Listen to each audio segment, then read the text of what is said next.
So here's a question I get all the time. Hey, Adam, I have a Microsoft renewal coming up. Just curious, when's a good time to start preparing, to really start focusing on my renewal? And so it's kind of a loaded question. It inevitably leads me to a bunch of questions I have for them. Also really depends on who's asking it. Now, in fairness, I get that question whether it's procurement, legal, CIOs, chief digital officers, vendor management, the guy and gal who works at the company who this falls on their desk in some capacity, generally anyone, because Microsoft's a pretty important vendor for most of these companies and usually falls on many people's radars. All that aside, first thing is, well, when is your renewal, right? Like, when's your renewal? The reason I'm bringing this up today is an influx, and this is typical. It's just like it's the new year. Everyone wants to get to the gym. Everyone's focused on that because they want to get ahead of things, resolutions, summer's coming up, so forth and so on. This time of year, call it mid-March, early March, this is the time of year where I start to get the questions around Microsoft renewals that are in June, right? Microsoft's year end, a lot of deals are tied to that. So here's the thing. If you're a customer and you have a renewal in June, the good news is that you still have time. There's always really time. It just becomes a question of how much time do you want to give to ensure you have the right deal, the right relationship, the right transparency, the right protections, the right swap rights, right? The more time you have usually lends itself to a better deal. Doesn't mean you need a full year, you don't need 2 years, whatever it is, 9 months. It's not always the case. It's based on your situation, right? Which is why a minute ago I said it leads me to a bunch of questions I have. So if it's in June, great. Where are you at with your due diligence? So do you have your requirements figured out? Do you have a sense for the utilization of the products you already have? Right? I talk a lot about that. Yes, you should be thinking about the future, the needs, wants, what you got to submit to Microsoft to get a proposal, of course. But you really should be diving in on the value you've been getting from the things you already have. Next question I have is, are you thinking about doing things new? Are you thinking about adding things? Copilot, moving from E3 to E5. Have you thought about other areas that sometimes fall under the radar, right? An EA negotiation. Well, do you have unified support? Is it at the same renewal date? Is it a different renewal date? Could you pull it in and make things coterminous? What's going on with Azure? Your cloud vision. Are you AWS, GCP, and Azure? Are you thinking about maybe next year or in the next 9 months or post your renewal date doing more with Azure? Do you have that figured out? How about LinkedIn? A lot of customers forget about that. LinkedIn is a Microsoft acquired company. And yes, a lot of customers we work with have pretty significant spends with LinkedIn, recruiter, learning, so forth and so on.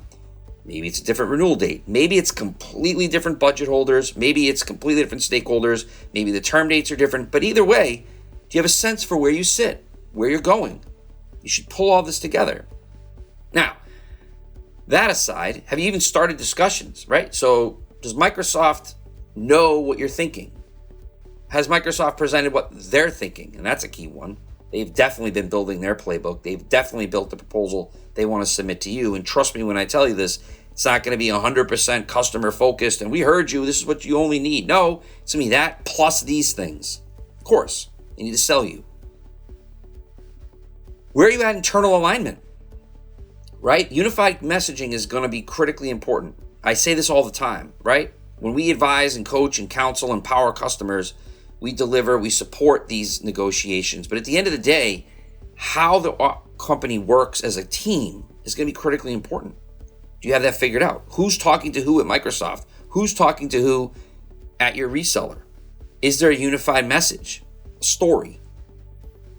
Now, if you don't have these things, or if you're not fully advanced, okay, you still have time. One of the things we can do, and I do, my team does, is jump in and try to accelerate those things without adding risk. So there's time. The other thing is, if you know what to ask for, meaning you know the possible, you may be able to cut cycles out, right? hey, Microsoft, I know what you're probably going to do. Please don't do that. Here's what I actually need, and here's what we're expecting from you, all driven by expectations that we have as a customer, fueled by, again, you don't necessarily tell Microsoft this, but fueled by the coaching, the advice, the counsel that we've gotten to this point, right? What we know is going on in the market. You can cut cycles without adding risk. The other thing is this. There's going to be iterations. Okay, I've been doing this a long time. And I like to say my team, UpperEdge, we're good at what we do, right? But here's the thing. There's going to be iterations. You're not going to get the best deal out of the gate. Doesn't exist. And if they tell you it's the best deal and you buy that and you sign off, I don't know what to tell you, but it wasn't the best deal. So in other words, there's still time for some iterations, but you can cut down the number of iterations if you do things appropriately. Last thing I'll tell you, June 30th is obviously a key date because that's Microsoft's year end. But what I've known and we've talked to customers about ad nauseum is that you should really be thinking about, if possible, May 30th. You should be thinking about a month ahead, right? You can create leverage just through your ability to take a deal off the table so your senior point of contact can focus on other things, as an example, right? Now again, be careful here. I am not suggesting you rush something because that's how you're going to create leverage. No. All I'm saying is if you give yourself a little bit of time, in other words, you start March or sooner, maybe early April, you give yourself an opportunity to present that as something to Microsoft that they can go earn without potentially adding risk because you know what's achievable. Now, the other thing is there's a lot of organizations that have all that due diligence done. Awesome. Kudos to you. Now it all becomes, let's operate, let's build the plan, let's do this the right way. And if you give yourself 2 to 3 months to purely just do that, awesome. You're right in the sweet spot. Last thing I'll say, there are many customers that come to us and have a month left. Could you still improve the deal? Can you still do it right? You can, absolutely. There's never it's too late unless maybe it's the 11th hour, right? There's always going to be an opportunity to do better. It's really about what are you going to use the amount of time you have on?